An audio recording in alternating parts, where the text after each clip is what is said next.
Europe 1, Raphaël Duchemin. 8h17 sur Europe 1. Bonjour Olivier Faure. Bonjour Raphaël Duchemin. Merci d'être avec nous sur Europe 1. Vous êtes le premier secrétaire du Parti Socialiste et vous disiez l'année dernière qu'Emmanuel Macron avait choisi la forme la plus commode pour s'exprimer, celle du Congrès, où sitôt achevé son discours, il s'échappe. Bis repetita ? Hélas, en fait, il y a beaucoup de moyens de se faire entendre et de parler avec les Français. On peut le faire effectivement le 14 juillet avec un rendez-vous qui était jusque-là consacré, avec des journalistes qui sont là pour vous interroger et pour vous relancer, pour débattre avec vous. L'allocution télévisée ? Vous pouvez le faire de manière plus simple, en allant rencontrer les Français. Vous pouvez aussi avoir un Premier ministre qui vient devant le Parlement et qui se soumet à un débat. Ces formes-là n'ont pas été choisies parce que le président cherche toujours à s'élever en majesté. Il adore Versailles et donc il a choisi ce mode-là qui est finalement le plus simple. Il délivre sa leçon et s'en va.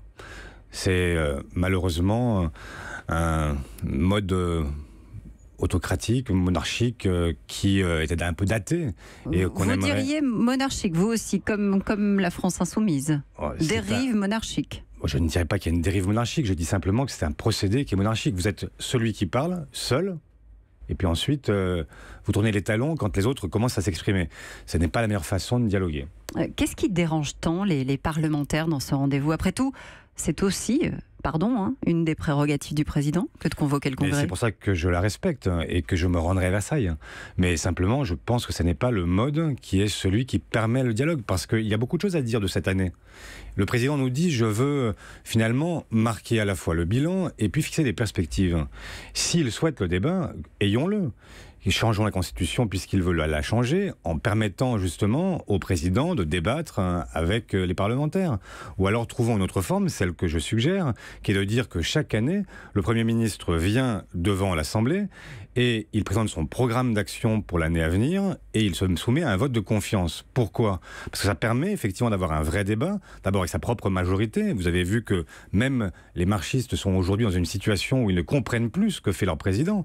Eh bien, ça mériterait d'avoir ce débat chaque année sanctionné par un vote. Ce serait la meilleure façon de procéder parce qu'il faut plus de démocratie et non pas un régime qui dérive progressivement et qui effectivement concentre dans les mains d'un seul tous les pouvoirs, ce qui n'a aucun sens. C'est étonnant parce que vous disiez à quelque chose près la même chose l'année dernière. Ça prouve que je suis constant. Oui, vous disiez l'an passé qu'il avait acquis la légitimité du pouvoir mais qu'il n'avait pas gagné l'adhésion des Français. Vous rediriez exactement la même chose aujourd'hui, finalement. Oui, bien sûr, il est légitime, il est le président de la République pour 5 ans, mais en même temps, comme il dirait lui-même, eh bien, il y a un problème aujourd'hui parce que le doute est plus que présent. Il a été élu il y a 1 an avec une majorité d'électeurs de gauche qui l'ont choisi parce qu'ils voulaient éviter au premier tour d'avoir à choisir au deuxième tour entre François Fillon et Marine Le Pen. Et au deuxième tour, ils l'ont choisi parce qu'ils voulaient éviter que le Front National ne détruise le modèle français. Mais ils ne l'ont pas élu pour qu'il détruise le modèle lui-même. Vous dites on a élu un président par défaut. Je ne dis pas par défaut, je dis simplement qu'il y a, y compris, c'est mon cas, moi j'ai voté au deuxième tour pour Emmanuel Macron, non pas parce que j'étais dans l'adhésion à ce qu'il pouvait dire, mais parce que je ne voulais pas que le Front National prenne le pouvoir ou même obtienne un score qui le légitime davantage. Mais j'espérais qu'il ne ferait pas la même erreur que Jacques Chirac, c'est-à-dire que je pensais qu'il ne serait pas celui qui considère une fois le vote acquis, qu'il se replie sur son propre... sur ses propres bases et qu'il mène une politique qui est une politique qui est étroitement libérale, alors qu'il aurait dû au contraire chercher, c'est ce qu'il disait, mais je vais dépasser le clivage gauche-droite. Des voix dissonantes aujourd'hui. Oui, mais il disait à l'époque, qu'est-ce qu'il disait ? Il disait, je vais être celui qui va dépasser les vieux clivages, je suis le nouveau monde, je prendrai le meilleur de la droite et de la gauche. 1 an après, qu'est-ce qu'on voit ? Le meilleur de la droite, je ne sais pas si c'était le meilleur, mais en tout cas, la droite, c'est pas de problème, il fait une politique de droite, une politique libérale. En revanche, sur le plan social, y compris sur le plan sociétal, on voit bien que sur aucun de ces sujets, il n'est en mesure de dire qu'il applique quoi que ce soit de ce que la gauche aurait pu faire. Le scandale le plus évident a été celui sur l'Aquarius, où la France aurait dû se singulariser et ne pas laisser cette fois-ci, l'Espagne être l'honneur de l'Europe comme l'Allemagne l'a été précédemment, parce qu'il était celui qui, il y a un an, déclarait aussi que Mme Merkel avait été l'honneur de l'Europe en sachant ouvrir ses propres frontières à des gens qui fuyaient la guerre. Vous parlez de l'Aquarius et pourtant, chez vous, au Parti Socialiste, certains vous reprochent de ne pas être monté au créneau justement pour défendre les réfugiés ou pas assez. Ce serait absurde parce que dans le congrès du Parti Socialiste, j'étais le seul à en parler, le seul. Et depuis, je n'ai cessé de faire des propositions, y compris pour ne pas être simplement de ceux qui sont de belles âmes, mais aussi de ceux qui peuvent produire des propositions qui permettent de donner une alternative à ce qui se passe aujourd'hui. Comment se fait-il qu'on ne les entende pas alors ? Mais parce qu'il y a des gens qui passent leur temps à dire qu'on n'entend pas, mais qu'il ferait mieux de relayer ce que je dis plutôt que de passer leur temps à ronchonner. Il faut maintenant... Je n'ai pas de nom à donner, je ne suis pas là pour ça. Stéphane Le Foll. Mais je vois des gens qui bossent et puis je vois des gens qui ronchonnent. Et je préfère les gens qui bossent à ceux qui ronchonnent. Stéphane Le Foll ronchonne à l'intérieur du Parti Socialiste ? Il y a des gens qui, aujourd'hui, sont pas encore complètement remis du Congrès. Et moi, ce que je dis, c'est qu'il faut, quand on a fait 6% à l'élection présidentielle, 6%, que les Français ont cherché à dire à ce Parti Socialiste, écoutez, on ne veut plus de vous, eh bien, si maintenant chacun considère que ce message-là ne mérite pas d'être entendu, qu'on est simplement dans la répétition de ce que nous avons toujours dit, alors effectivement, nous ne ferons pas 6% la prochaine fois, nous ferons moins. Et donc, ce que je dis aux socialistes, c'est que si nous voulons ensemble renaître, la première condition, c'est notre propre unité, notre propre capacité à parler non pas d'une voix unique, mais d'une même voix, être capable de porter des messages ensemble. Si nous ne le faisons pas, alors qui nous écoutera ? Vous aurez peut-être l'occasion de le faire aujourd'hui avec le discours au congrès de Versailles, discours qui intervient à un moment clé aussi du quinquennat. On a vu que la cote de confiance d'Emmanuel Macron était en train de s'éroder.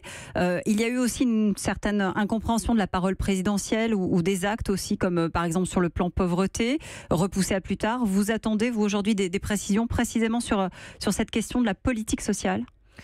Mais ce que je vois, c'est que, en fait, le problème d'Emmanuel Macron, c'est que la croissance qu'il a obtenu, non pas lui, mais qu'il a obtenu de son prédécesseur, François Hollande, eh bien, il y a un problème pour lui aujourd'hui. C'est que cette croissance, il l'a utilisée pendant l'hiver à d'autres fins. Il a distribué 5 milliards par an aux plus riches. Et aujourd'hui, sa difficulté, c'est qu'il est obligé de faire les poches des plus pauvres pour pouvoir avancer. Et donc, on nous parle d'un plan... Faire les poches des plus pauvres. Ben, c'est le cas. Depuis un an, c'est ce qui se passe. Et c'est ce qui va se passer encore avec ces aides sociales qu'on stigmatise. Donc, je me demande de quoi parle-t-on ? On me dit, il y aura un plan pauvreté. Mais si vous expliquez qu'il y aura un plan pauvreté, mais que vous rendez les gens plus pauvres en baissant leurs aides sociales, je me demande quelle est la logique de tout ça. Comment peut-on parvenir à lutter contre la pauvreté quand on dit que les aides sociales, c'est du pognon foutu en l'air ? Moi, je ne sais pas. Je ne comprends pas. Et toute la logique qui est à l'œuvre depuis un an est malheureusement une logique qui est complètement contradictoire avec l'idée de permettre au plus grand nombre de s'élever. C'est ça, normalement, la cordée. C'est de permettre à tout le monde de monter. Là, finalement, il a coupé la corde. Olivier Faure, Marine Le Pen va réunir son parti aujourd'hui à Nanterre. Elle dit... On nous assassine politiquement, les mots sont forts. Le Rassemblement national est-il vraiment, selon vous, sur le point de disparaître aujourd'hui ou est-ce qu'elle est en train de crier au loup ? Bon, d'abord, voilà un parti qui s'est voulu le chevalier blanc de la vie politique et qui a en permanence aboyé sur l'ensemble des partis qui auraient été des partis corrompus ou fraudeurs ou je ne sais quoi. J'en passe et des meilleurs. Voilà qu'elle est prise la main dans le sac. Et au lieu de reconnaître et de faire profil bas, la voilà qui se victimise. Donc la première chose, c'est qu'elle devrait commencer par dire, effectivement, il y a un problème. Nous avons peut-être détourné un certain nombre de millions d'euros, puisqu'on parle de 7 millions d'euros détournés des caisses de l'Union européenne vers le parti de Marine Le Pen.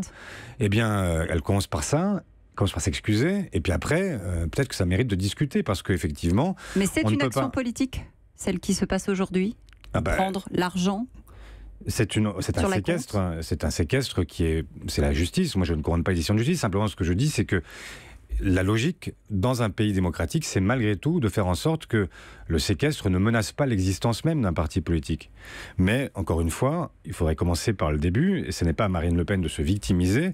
Elle doit d'abord reconnaître qu'il y a eu fraude, et pour l'instant, elle a bien du mal à le reconnaître. Donc voilà, ça suppose de sa part, d'abord, plutôt que de toujours jouer les chevaliers blancs, de commencer par dire que même son parti est régulièrement pris la main dans le sac. Merci Olivier Merci Faure à vous. d'avoir été avec nous en direct ce matin sur Europe 1. Europe 1.